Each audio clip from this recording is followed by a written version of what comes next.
Abrir a palavra de Deus, aqui em primeira epístola de João, capítulo 2. Primeira epístola de João, 1 João, capítulo 2. Nós vamos trabalhar nesta noite, expor os versos de 1 até o verso 6, desta porção da palavra de Deus. Deus diz assim: meus filhinhos, eu vos escrevo estas coisas para que não pequeis. Mas se alguém pecar, temos um advogado junto ao Pai, Jesus Cristo justo. Ele é a propiciação pelos nossos pecados, e não somente pelos nossos, mas também pelos pecados de todo o mundo. E sabemos que o conhecemos, se guardamos os seus mandamentos. Aquele que diz, eu conheço, e não guarda os seus mandamentos, é mentiroso, e a verdade não está nele. Mas todo que guarda a sua palavra, neste o amor de Deus tem de fato se aperfeiçoado, e assim sabemos que estamos nele. Quem afirma estar nele, também deve andar como ele andou.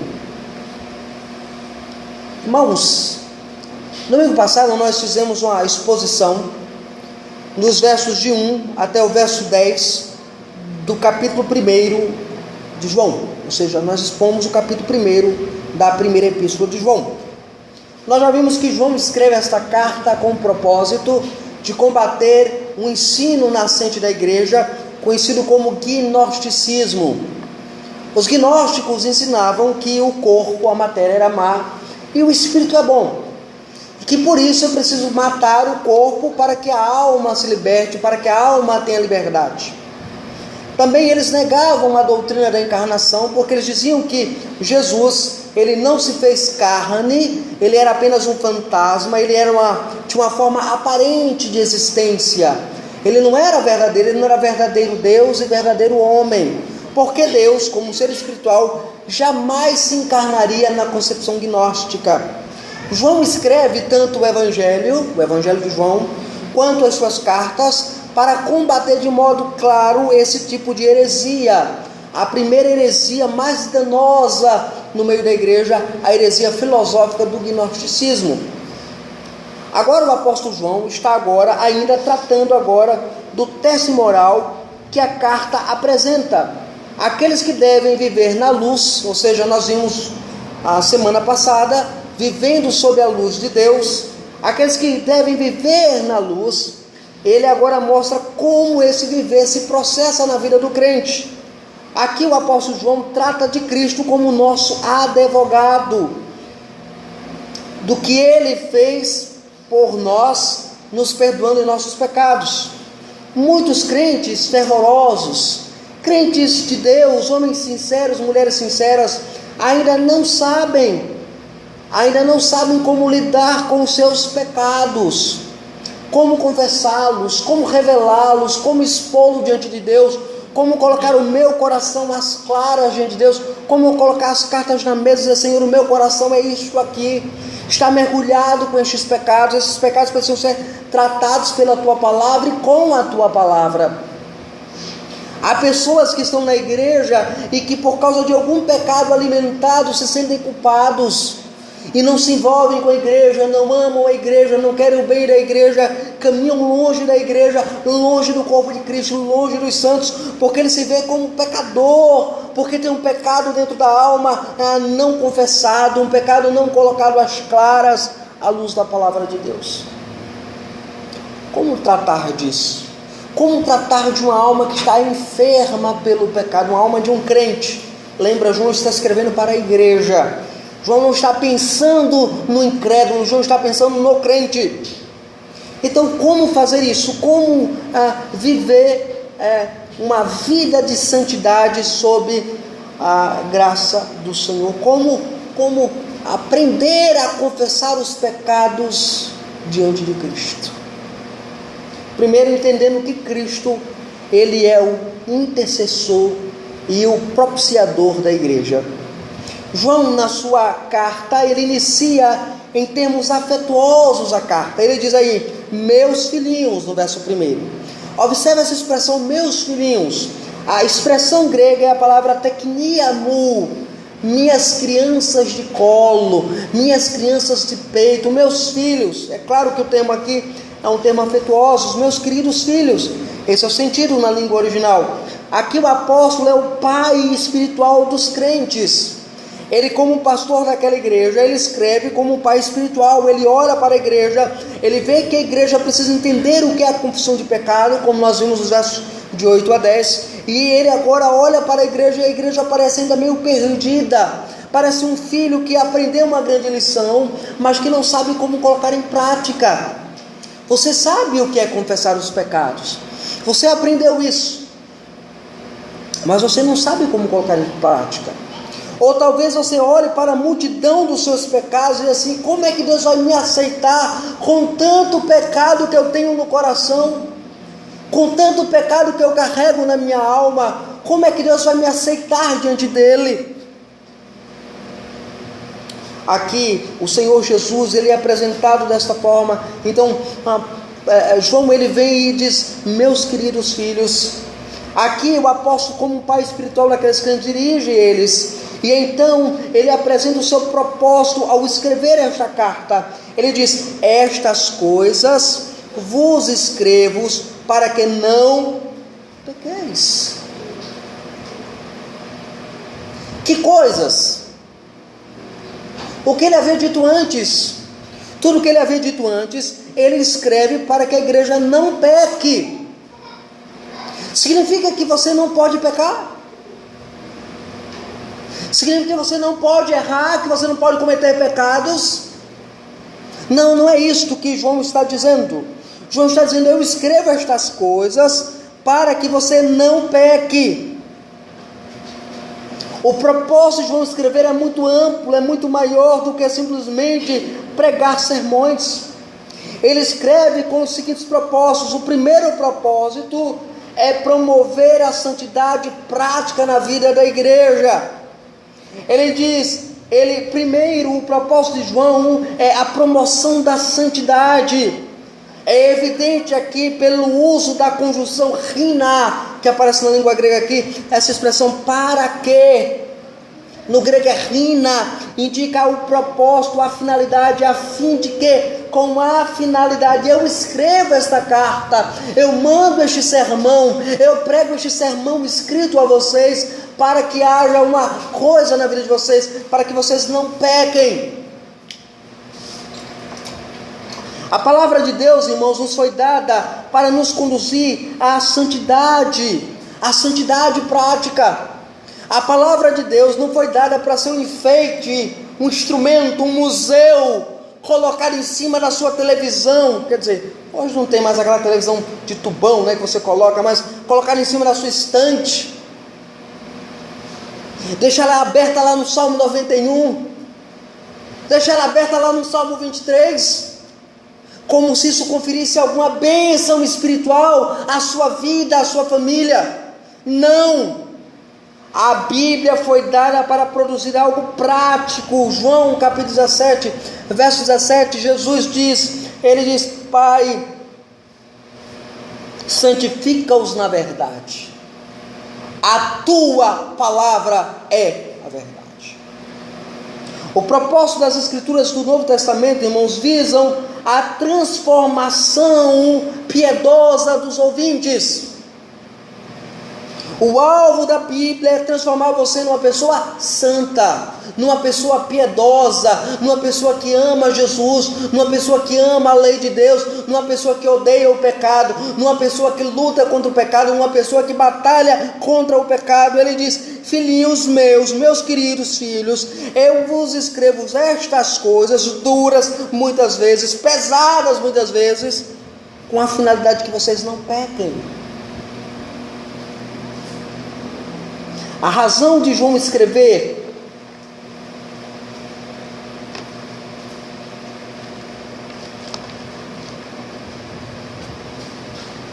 talvez tenha sido a falsa concepção, a falsa interpretação dada ao capítulo 1, verso 9 desse texto. Se confessarmos os nossos pecados, Ele é fiel e justo para nos perdoar os pecados e nos purificar de toda a injustiça. Pois alguns poderiam pensar que a repetição do perdão, mediante a confissão, se tornasse um meio para a vida de pecado. Espera aí, João, o senhor está dizendo que sempre que eu pecar, eu vou a Deus, confesso, Ele me perdoa? Então eu vou viver na vida de pecado para que toda vez com Deus, quando eu pedir perdão a Deus, Deus vai lá e me perdoar?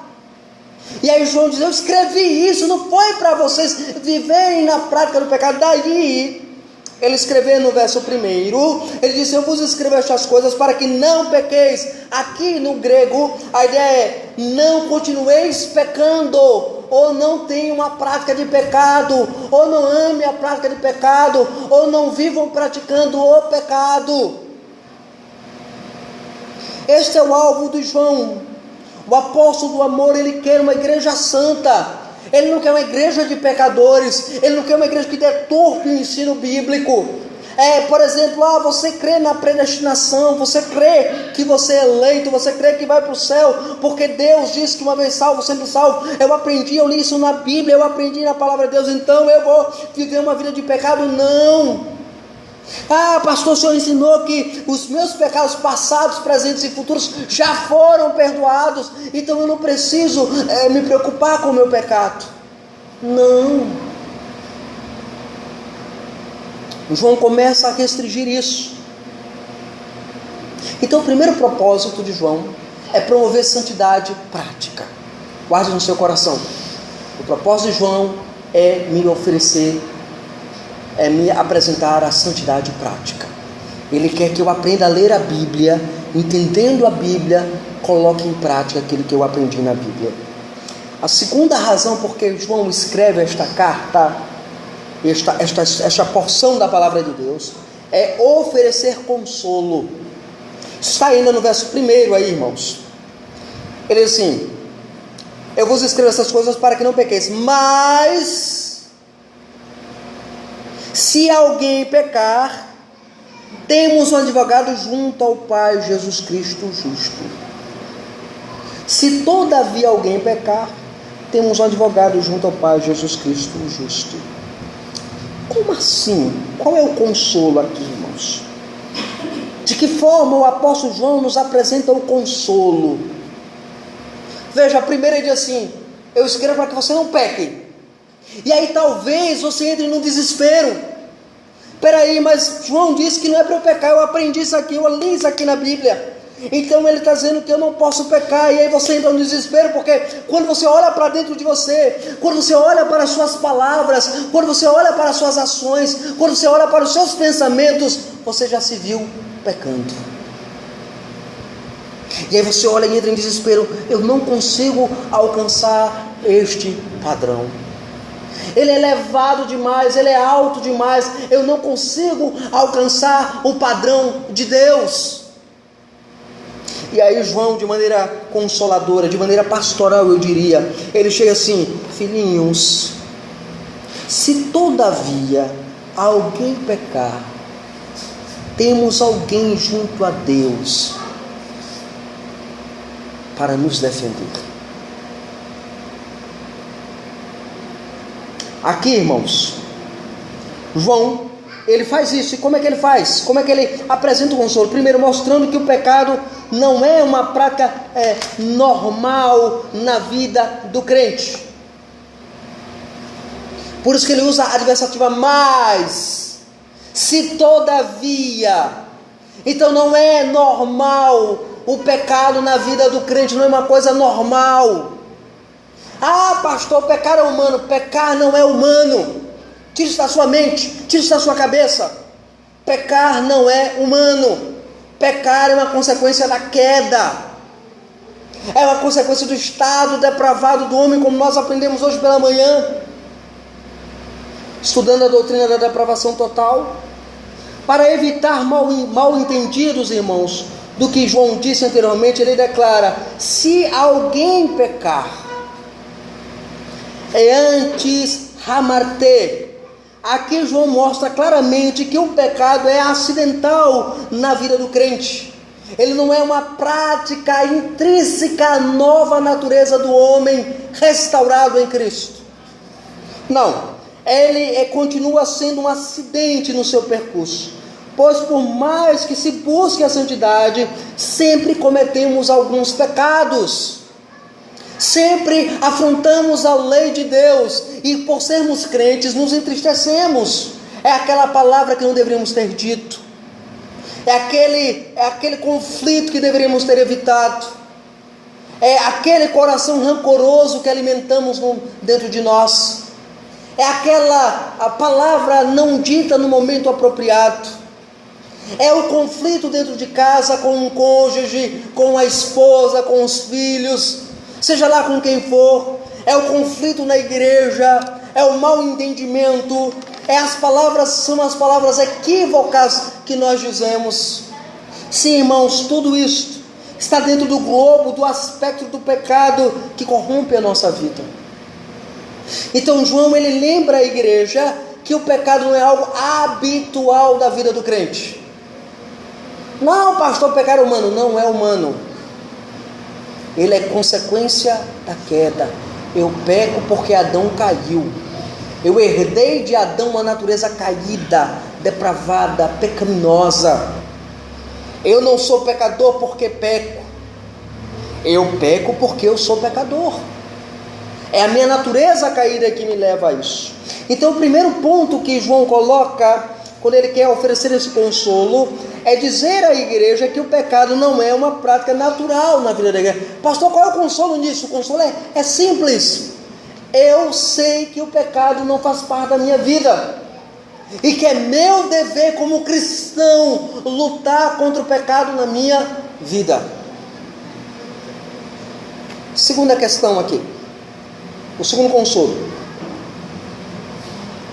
João, ele consola a igreja apresentando Cristo como o advogado do crente. É isso que João diz. Temos um advogado junto ao Pai, Jesus Cristo justo.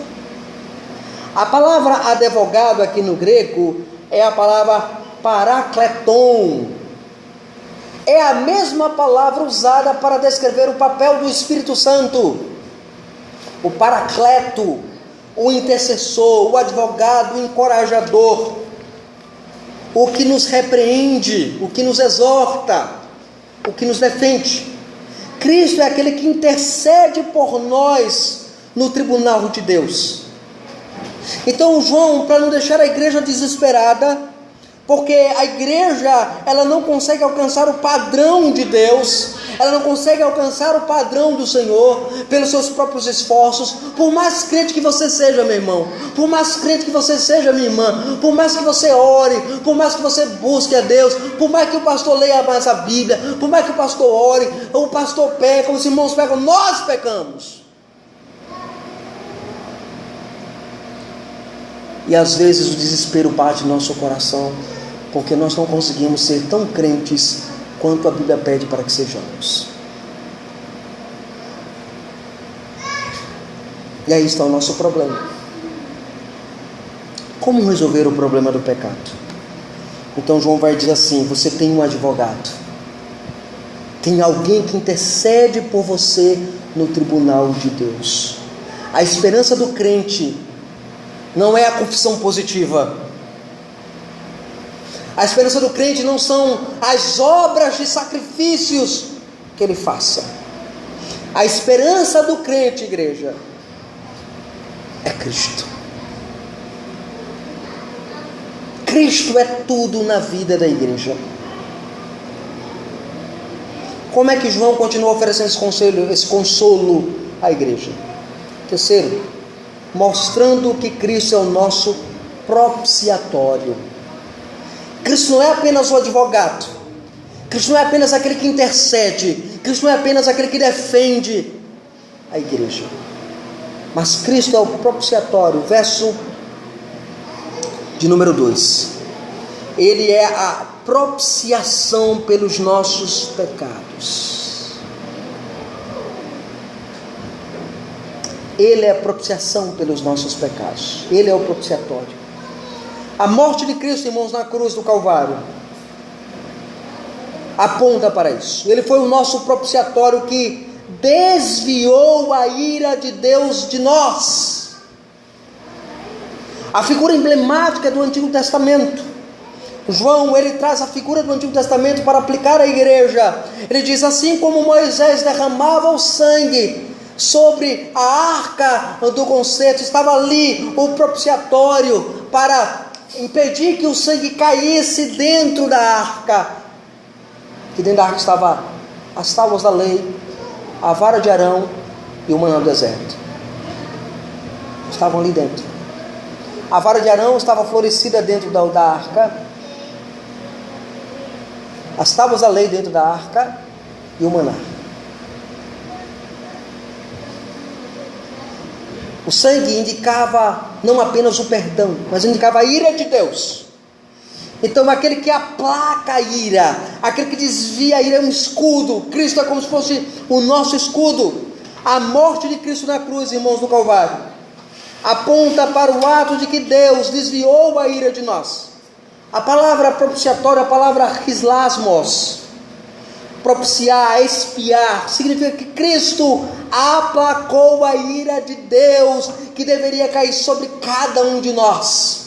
Então João, ele diz: confesse com seus lábios que você é pecador e que você vai ter em Cristo o pleno perdão de Deus sobre você, porque a ira de Deus que estava sobre você foi desviado sobre Jesus.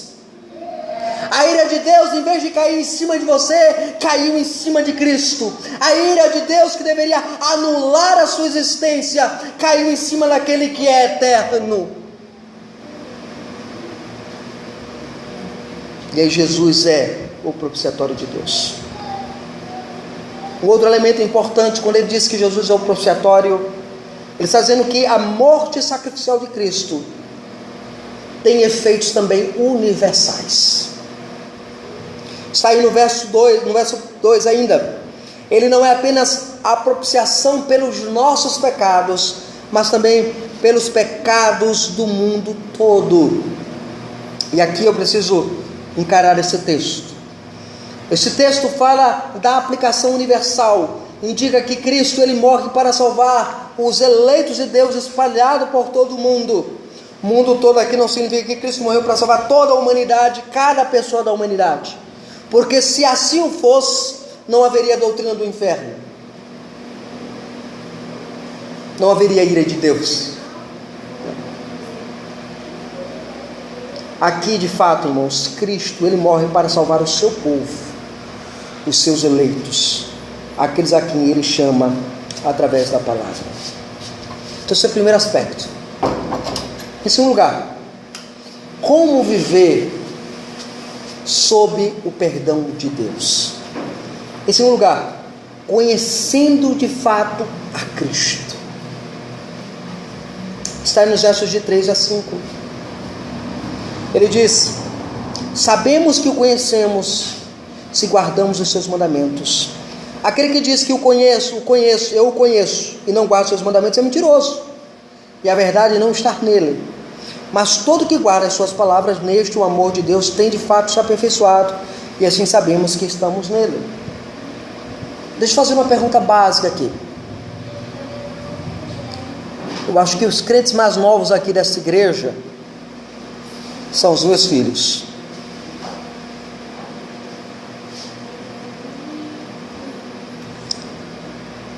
Deixa eu perguntar: você conhece a Cristo? Olha a pergunta: você conhece a Cristo? Ou você conhece alguma coisa sobre Cristo? Você conhece que ele morreu na cruz, você sabe que ele fez o sacrifício na cruz, você sabe que ele é filho de Deus, você sabe que ele é Deus encarnado, mas a pergunta é: você conhece a Cristo?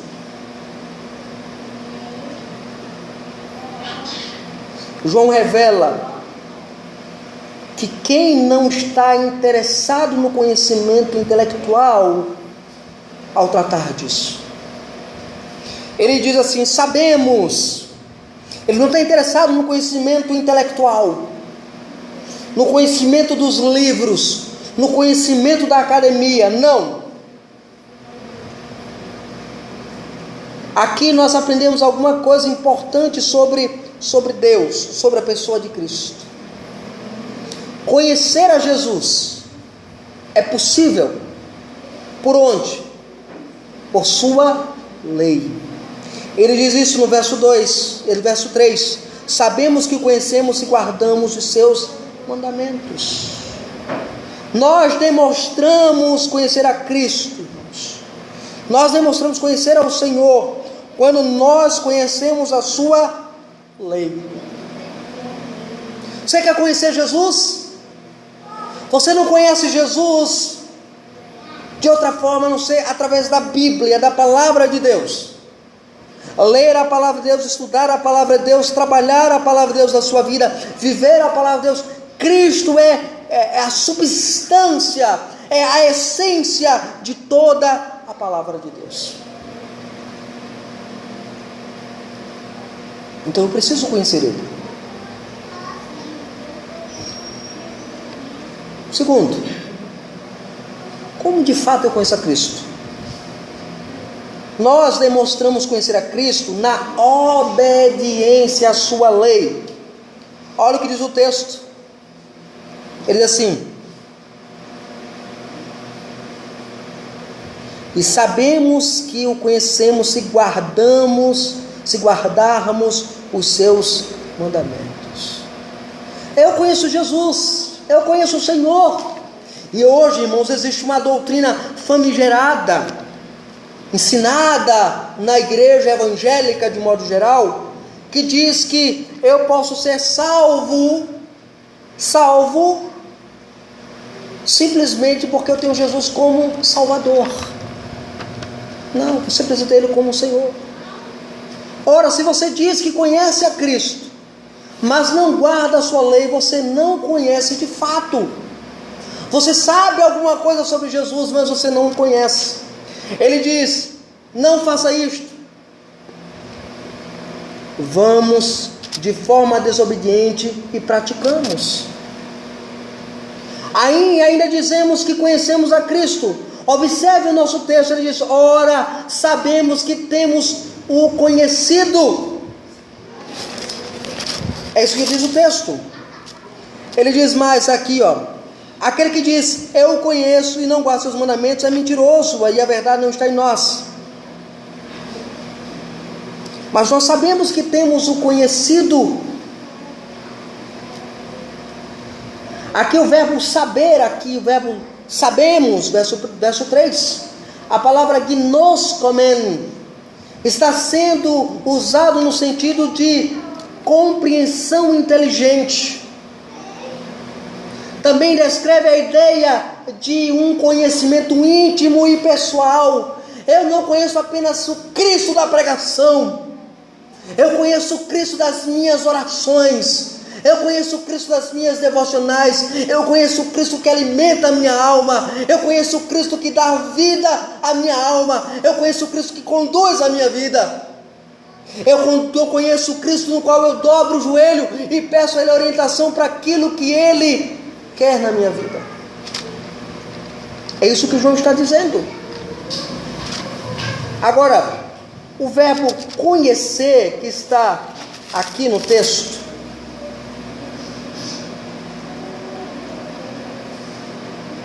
ele diz: sabemos que o conhecemos. Esse verbo aí, conhecer, esse verbo conhecer aqui, que está no particípio, no português conhecido, tendo conhecido, no grego egnoskamen, indica uma ação passada com resultados contínuos. Ou seja, nós continuamos a conhecer. É aquele crente que não deixou de conhecer Jesus. É aquele crente que aprendeu a continuar crescendo na graça e no conhecimento de Jesus Cristo.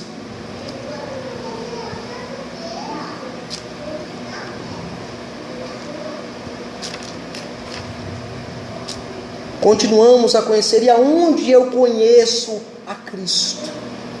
Aonde eu continuo conhecendo Jesus?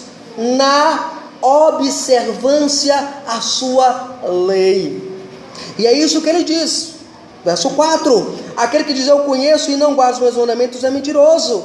Então, se eu conheço, eu vou continuar olhando a lei, eu vou continuar obedecendo a lei. Mas aquele que diz que o conhece, mas não guarda a sua lei, é mentiroso. Verso 4. A verdade de Deus não está nele. Verso 4. E o que acontece? Como continua a questão? Como é que ele continua andando na luz? Como é que ele pode andar na luz? Como é que ele pode falar de santidade, de justiça de Deus, da graça de Deus, se ele não conhece a palavra de Deus?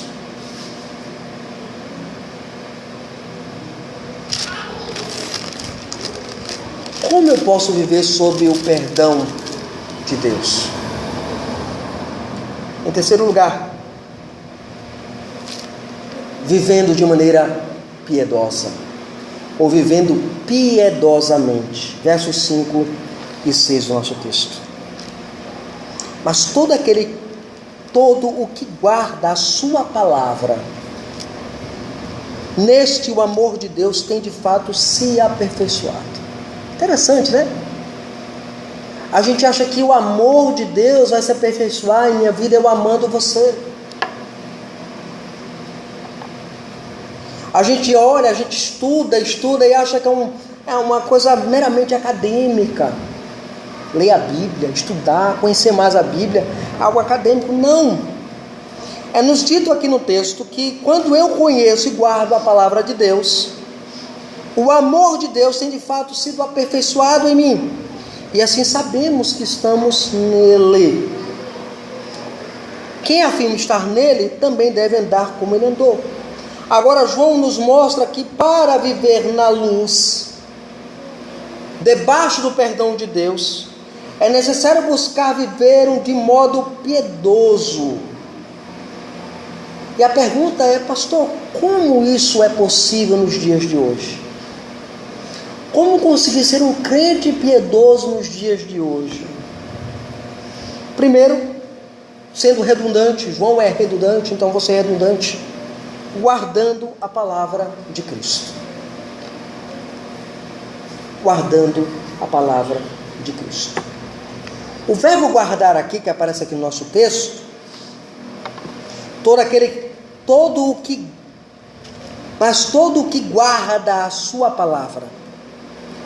A palavra guardar, o verbo guardar aqui, a palavra terê, significa também obedecer, com o sentido de observar. Então, mas todo que obedece à sua palavra,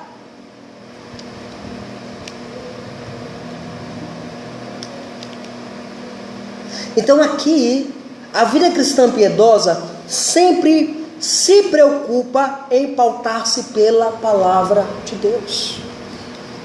Ser piedoso, gente, não é tá orando. Não, isso não é piedade. Ser piedoso é procurar pautar-se pela palavra de Deus.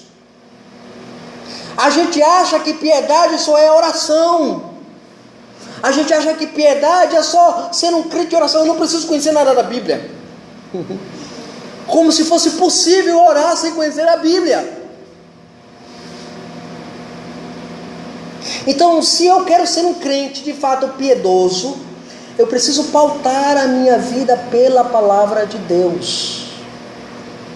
A Bíblia se torna a nossa regra.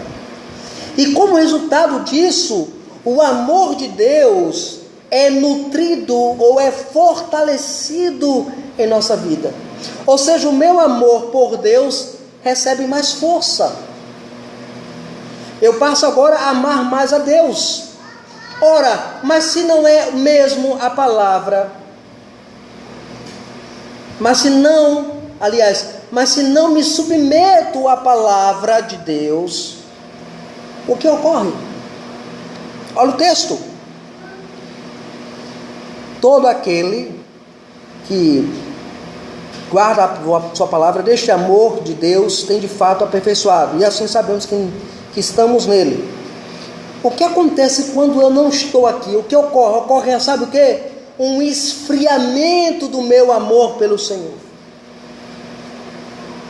Quando eu não nutro a minha vida pela palavra, quando eu não pauto a minha vida pela palavra, quando eu não amo a palavra de Deus, de fato, a minha vida se torna um esfriamento total. Aqui a palavra aperfeiçoar, que aparece aqui no texto, a palavra tetelehuntai, significa completo, perfeito. Mas aqui certamente nos move para a direção de que o amor de Deus vem até nós, quando nos submetemos à sua palavra, e este amor divino que em nós é aperfeiçoado, nos torna pessoas piedosas, pessoas que estão aperfeiçoados no amor. Esse é o ponto importante que a gente precisa aprender aqui no texto. E por fim, como eu posso estar vivendo isto tudo na minha vida? Como? Como eu consigo viver piedosamente? Nós precisamos andar como Cristo andou. Está aí no verso de número 6. Quem afirmar que está nele, ou seja, quem afirmar que é crente, também deve andar como ele andou. O Max Lucado tem um livro muito interessante chamado Em Seus Passos, o que faria Jesus. Se dissermos que estamos em Cristo, devemos andar como Cristo, amando a sua lei, buscando comunhão com Deus, nutrindo a vida piedosa. Uma vida de louvor e uma vida de gratidão a Deus é um emblema da vida cristã. Se nós imitarmos a Cristo, a nossa vida é isto. O nosso padrão, e aí é importante, o seu padrão de vida piedosa não é o pastor da igreja. O seu padrão de vida piedosa não é o crente que está do seu lado. O seu padrão de vida piedosa é Cristo. É viver como Cristo viveu. Que nós possamos fazer isso, irmãos. Que nós possamos viver como Cristo viveu em nossas vidas. Para a glória de Deus. Amém. Vamos orar agradecendo a Deus.